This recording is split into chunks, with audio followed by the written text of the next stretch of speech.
longest time, I never really cared to read many books. I would really only read for school and anything that really piqued my interests. I would read maybe 4 to 5 books every single year. But I saw myself starting to really stagnate, and I wanted more for myself. I wasn't really growing, and I wasn't really seeing that change that I saw a lot of other people seeing. So I gave myself a challenge. Read 1 book every single month for the next year. And that was 2018. That went quite smoothly, and the next year I thought I'd amp it up just a little bit. The next year, I challenged myself to read a book every single week, and I gotta say, this one is actually quite hard to do. But nonetheless, I did it, and I continued to do that every single year.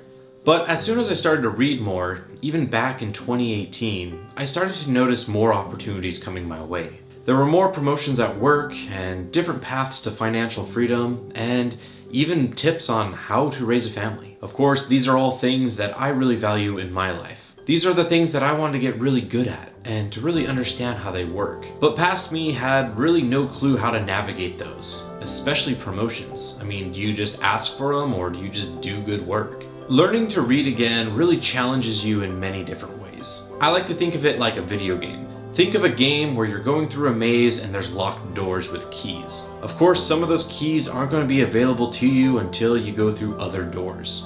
But once you go through those doors, there's always treasure on the other side of them. But really how I like to think about reading is that it is the ultimate input into your mind. Books are like painting a portrait. You put a lot of revisions into it and there's a lot of depth into it that most people don't see. This, of course, is kind of comparing things to like spark notes or summaries where you kind of get a sketch or a quick doodle of what it might be about.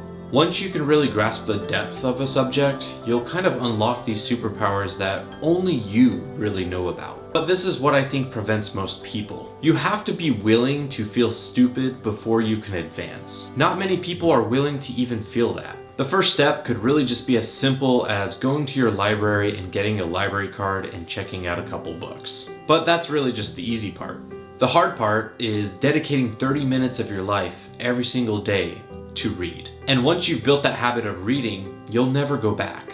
Some days you may just get absorbed into a book, and other days you'll just want to read the 30 minutes. And the funny thing about all this is that you'll return to your normal life with this new skill, this newfound love for reading. And you'll have more knowledge. And that knowledge is the power of reading and how fast it will really change your life.